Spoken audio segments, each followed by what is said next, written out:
I'm John, aka Dollarman, whatever you want to call me, and I'm here today as a new member of Team From The Shore. I have the badge now, so it's official with lanyard. For those who watched the for the other day, the live stream, or have seen it since, then you'll be well aware of that. I would hope. Anyway, there you go. But I'm here. So my thing today is, I asked Tin and Baz, if it was alright if I did some more videos, and they were perfectly happy with that. So I've now I've come to do an unboxing, basically. I say an unboxing, the box is open because I didn't want to be fighting about making a noise and stuff like that. And I do have the stuff ready just to go. I've not actually looked at it properly, so I'm going to have a look now. There's some really good stuff in here. Well, spoilers, sweet hit. So yeah, and what it is, it's an unboxing for a documentary called In Search of Darkness. This is part 3 of said documentary, and let me tell you something now, it's an absolute fucking cracker. Apologies for language, if there's a few expletives I do apologise and I hope it doesn't offend you. If it does, okay, I'm sorry. I'll try and keep it to a minimum, unlike I did last week when I did my 20 questions, because that was pretty vulgar, so I'm trying to be on my best behaviour. We'll see how we get on. Anyway, so I'm here to unbox In Search of Darkness part 3. In Search of Darkness it's a wonderful, wonderful, wonderful documentary about 80s horror. There are 3 parts to it. This is, like I said, this is part 3. I do obviously have parts 1 and 2. You can see the Blu-rays behind me, just there. Blu-rays, along with Crystal Lake Memories and Never Sleep Again ×2. Anyway, they are wonderful documentaries. For any fan of horror, it doesn't have to be 80s horror, but for any fan of horror in general, you would find these interesting. Without a doubt, they are fantastic. They go through so many movies from an era when horror was at its peak, I believe, and basically the 80s. As much as I'm a fan of all horror through the years, from the 60s, whatever, and going back, I love the Universal Monsters stuff, so you're going back to the 30s there. I do love all horror. I do think the pinnacle was the 1980s, and I'm pretty sure I'm not alone in that. There's a lot of people who back this, a lot of people who talk about In Search of Darkness. Yeah, it's something else. There was a lot of good movies there. There's a lot of good movies spoken about, including, and this is for Tina, a movie called Chopping Mall. So obviously, to get a mention on In Search of Darkness has to be a decent movie, a good movie. Chopping Mall for me is a classic, and I know Tina has her own views on that, but I just had to get that in there. It's brilliant. Alright, fair enough, there's lots of babies and white knickers, but that's what the 80s were about. There's a lot of that in all horror, I think. But yeah, it's a cracking movie, plus it stars the queen of 80s horror in Barbara Crampton, so yeah, there you go. So yeah, like I said, I'm here to do In Search of Darkness, a wonderful, wonderful documentary. I have already seen it because I backed it, and my wife backed it for me, God bless her. She's a good egg, is my wife. And I've received the download link thing, so I can view it on like a Fire Stick computer or whatever. Anyway, and it's great. This arrived a few weeks ago, so that's the box it came in. This arrived a few weeks ago, and I've been waiting for the best opportunity to open it. And I thought, why not do an unboxing for Tina and Baz, and hopefully get them a few views. Anyway, but then whoever wants to see this, they obviously need the head looking at, which is fine. I wouldn't want to watch myself on telly, so I don't see why anybody else would. Whether it's on your phone, your telly, your fire, laptop, whatever. Good luck to you. Anyway, But I'll start with the unboxing. That was the box that it came in. Again, nicely packaged, and nice with the bubble wrap to make sure everything is secure. And there were some good few bits in it. So rather than rattling everywhere, I just made sure everything was ready, just to show you. I don't want it making the rattling noises of plastic paper and whatever else. Anyway, so yeah, here we go. So first up, there's a little postcard which is advertising the next part of In Search of Darkness. Now obviously it's not going to be for the 1980s, as you'll see, they're moving on to the 1990s. So the next part is going to be from 1990 to 1994. There's a whole new documentary just about 90s horror. I would assume it's going to be 3 parts because that only does a section of the 90s. And it's the early 90s as well, and for me the early 90s, the old late 80s movies kind of overlapped into the 1990s. It's still got that same sort of style, I think, which is great. And then as you get to the mid 90s, I think the style changed. You know, you've got movies like Scream that came out that, as much as they were slasher movies, they're very much different to those made in the 80s. That's my feeling anyway. I'm probably incorrect in that. They probably do have that's unfair. They do have a lot of similarities, but I do think there is a change. But yeah, that's by the by. Anyway, so that's that little postcard. That's advertising that. It's also advertising In Search of Tomorrow, which is the sci-fi version, if you will. Again, another 4.5 hour documentary all about science fiction in the 80s. I have that on the shelf somewhere behind me. I don't know if you can see it on there somewhere, or that side actually. And it's another cracking documentary. Now, as you will see, this is summer 2023. That's for In Search of Tomorrow Part 2. That's not going to happen now. They've decided to put other efforts, main efforts, into the horror one. Which is understandable. I do think horror has a special place in people's hearts, and I do think it's a genre that is diverse. I just think it's a genre that opens it up itself to so much, and I kind of get why they're doing that. It's a shame. I'd probably like to see the next In Search of Tomorrow, because the 80s for me is a decade where everything was amazing. I will always be an 80s child. I kind of grew up in the 80s, even though I was born in 73. Most of my growing up was done in the 80s, from 7 onwards. And yeah, something else. It really is something else. But I digress. Alright, so next out of the box we have, so this is, it's like a credit card size style lifetime membership card for In Search of Darkness. I don't know if you can see that, I don't know if it's blurry, but there you go. It's a nice little credit card thing, that'll go nicely in the wallet. Lifetime member. Got a little QR code on the back which takes you to the website, Creator VC website membership card. But yeah, cracking. That will be going in my wallet straight away. That's a nice little thing. I like that. We've also got next, we have got a nice, lovely enamel pin. I do like these enamel pins. I do have a couple of them from the other parts of the documentary. So that's that one. That's part 3. That's a nice little thing, isn't it? Little pin that'll be going over on the lanyard. Oh, I've gone blurry. Sorry. There you go.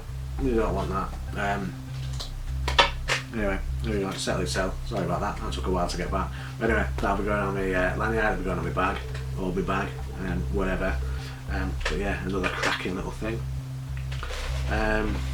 Next thing we have posters. So in this part 3, we have 3 posters, which makes sense. Now these are great posters, and I'm just going to talk about posters a little bit. See a poster now, it's just that much Photoshop to put it together, and don't get me wrong, I appreciate the work that goes into those of now, but I don't feel they're not pieces of art like 80s or even earlier, 60s onwards or whatever what used to be. I'm a big fan of hand-drawn posters, painted posters. You go back to the Universal Monsters one.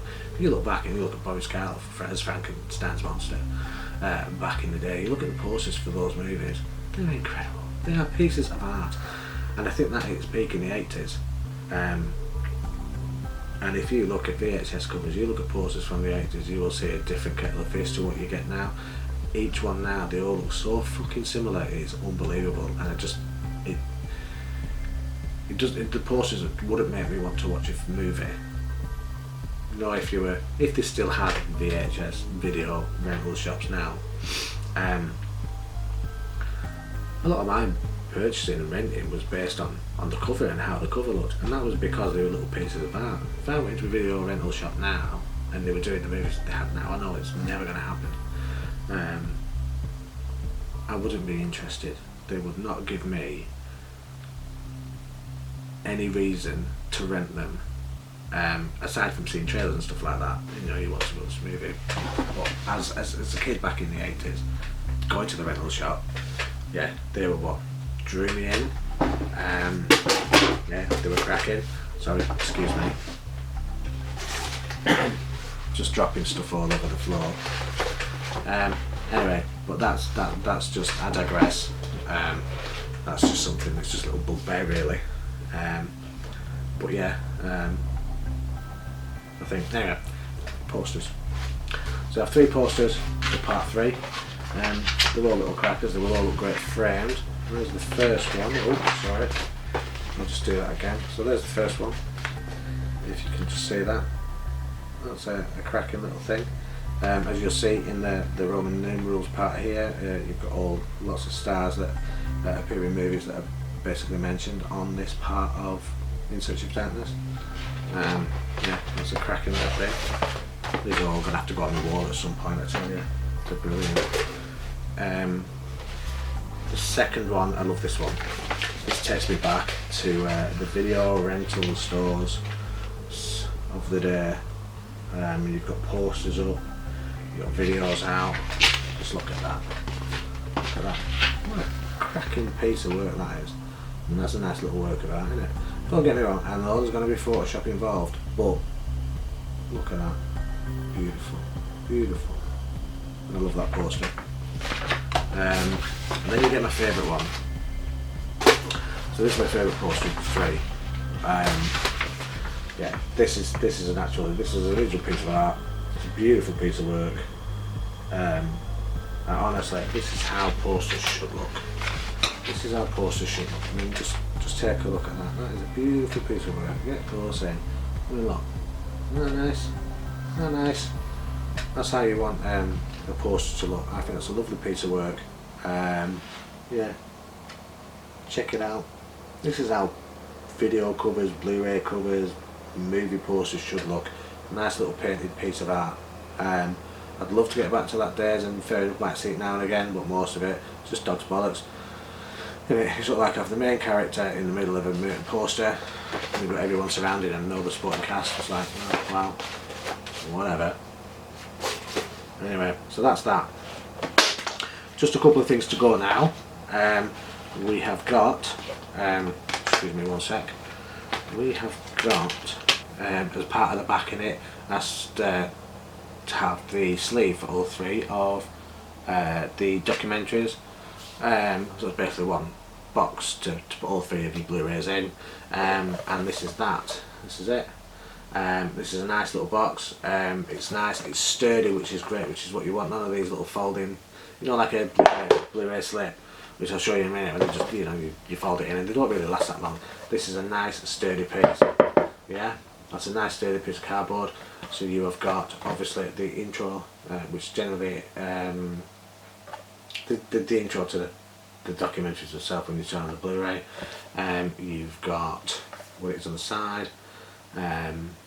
For all 3, which is beautiful, and on the back you've got another nice little piece of art where you've got, yeah, pretty much every icon from the 80s you could think of. You can see that.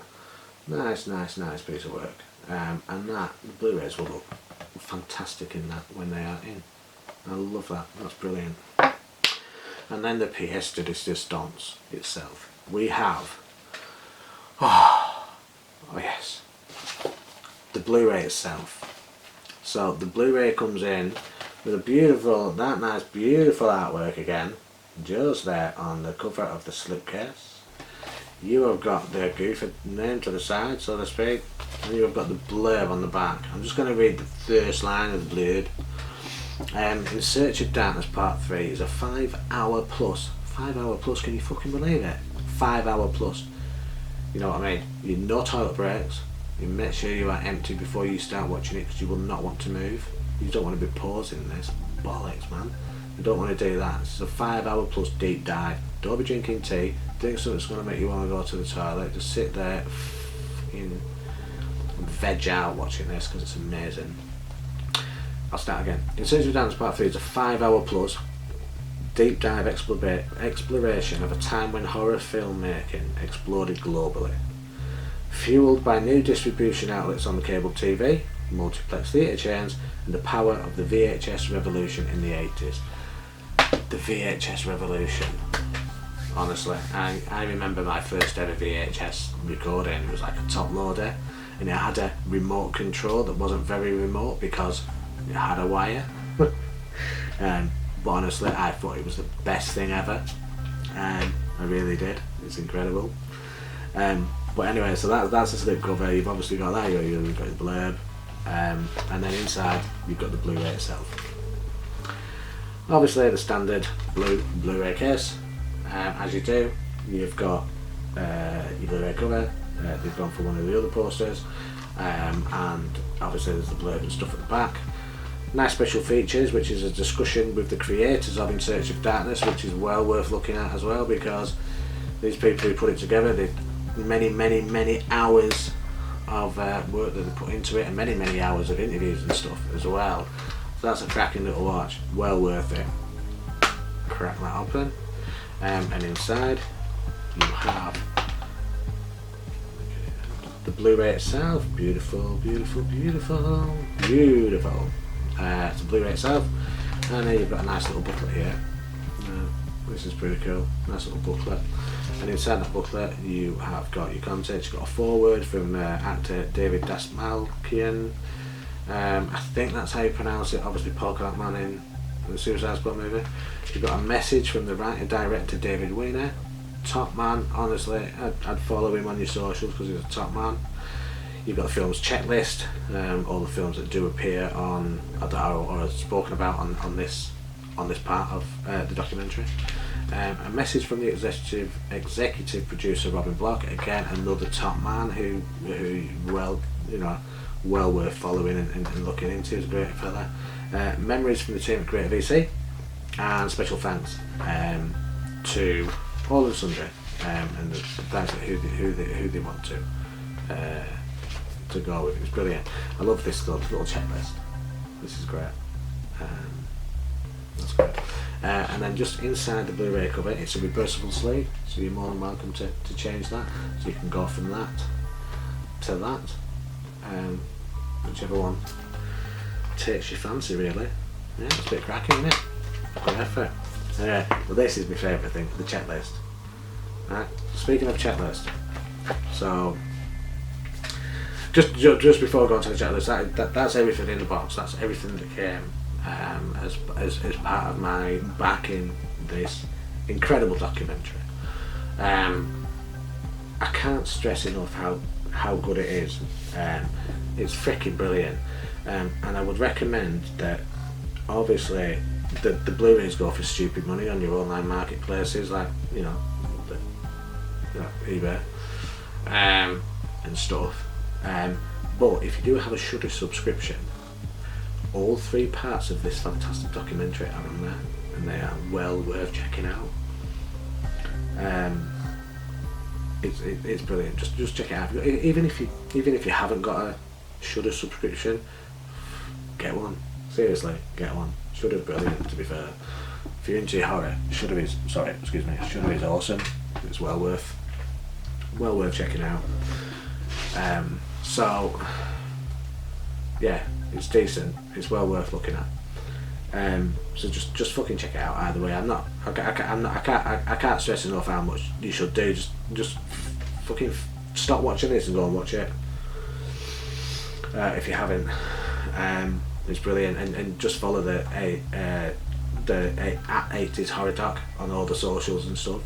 There's always stuff going on there, and you'll find details about their next venture when they dip into the 90s, as I said earlier. Again, yeah, so you've got 80shorrordoc.com, and I think it's 90shorrordoc.com now, so check out both the website, check out all the socials, and just honestly just delve into it, because you will not regret it one bit. So as I was saying before, checklist. Speaking of checklist, once all the parts were released, the guys at In Search of Darkness came up with the great idea of the In Search of Darkness challenge, hashtag ISLD challenge, for those in the know.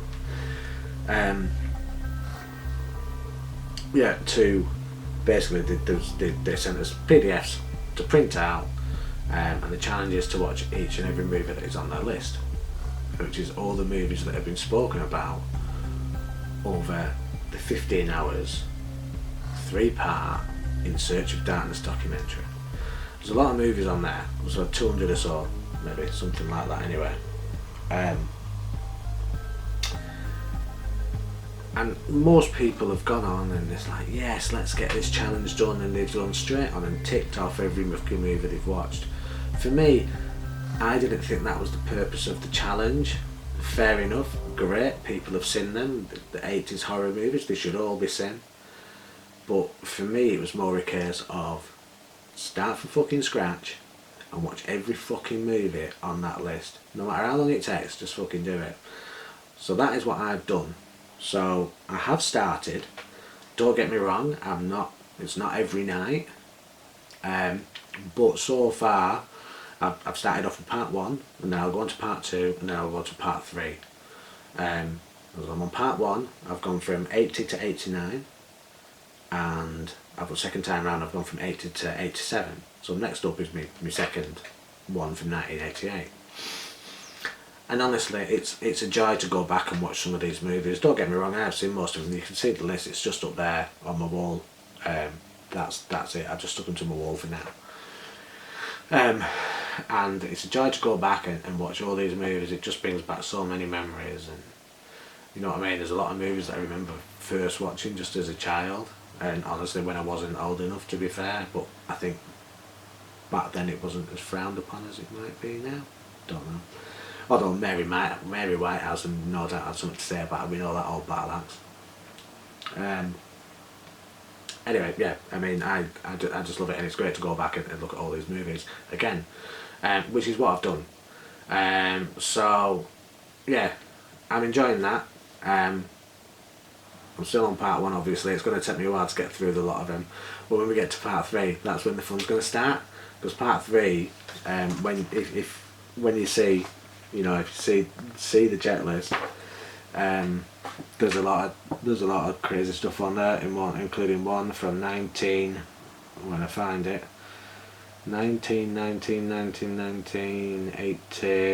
on, fucking find it. 1983.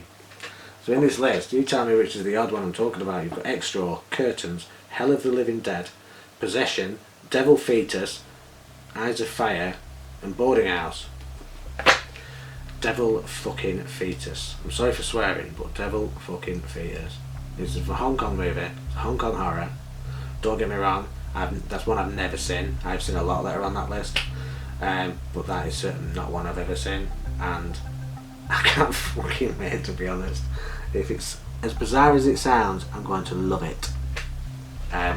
But yeah, honestly, I think it's when it gets to part 3, I think that's when I'll find out there's more on there that I haven't seen than some of the other parts, because I've seen a lot, to be fair. And part 3 is more the bottom of the shelf in the video rental store, direct to video fodder, not fodder, good stuff at the end of the day. So yeah, check it out. What I will say, if anybody watches this and fancies a copy of the PDF list, I'm very happy to send you a copy of it, so you can do your own little challenge if you fancy it. So yeah, give me a shout, comment, or whatever, or find me on Facebook. I'm John Hammond. I'm just John Hammond on Facebook. Find me on there, and John Hammond and John Hammond 73 on Instagram. Just give me a nudge, and I'll happily, WhatsApp you, email you a copy of the PDF so you can print them out yourself to your heart's content and have a go at it. But yeah, good fun. It's very good fun. Yeah, and yeah, I do I kind of update it every time I do it on Facebook and stuff. So yeah, see how I'm getting on. It's fun. So yeah, so that's it. That's everything. I'll reiterate again that you must go out and watch these documentaries. They are absolutely incredible. I'd also take on In Search of Tomorrow as well if you like a bit of sci-fi. Just check that one out. But yeah, just go find it. If you can't afford to buy the Blu-ray, which goes for stupid money, then just get on Shudder. Honestly, even if you get a week's free trial on Shudder, just to watch that, fucking do it. It is well worth it, and then you're watching them for free. Fucking fantastic, isn't it? So yeah, so there you go. I hope you've enjoyed this. I apologise if it's a bit all over the joint, because that's just generally what I fucking do, and I'm really new to this. I'm not like experienced like Tina and Baz, who just get on and just nice and chilled out and away you go. They just put me to shame, them too. But I will thank Tina and Baz for letting me do this. They are top people. I can't wait to go to HorrorCon with them next week, and obviously do more stuff with them if they're willing to have me. Top people, honestly, top people. So if you've liked this and obviously enjoyed what Tina and Baz do as well, obviously give us a like, give us a subscribe, and give us a comment down below if that's alright. If you can do that, I'd be really appreciated. If you want to see me again, if you want me to do some more, just give me a nudge, give me a comment, it's fine. And if you don't, give me a comment and I won't fucking bother. Sorry. So yeah, anyway, so thank you very much, and just like, comment, subscribe to the channel, from the show channel, because they're good people.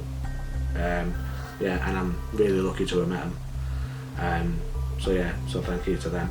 But yeah, and just one final thing is the In Search of Darkness documentary. I would buy that for $1. See what I did?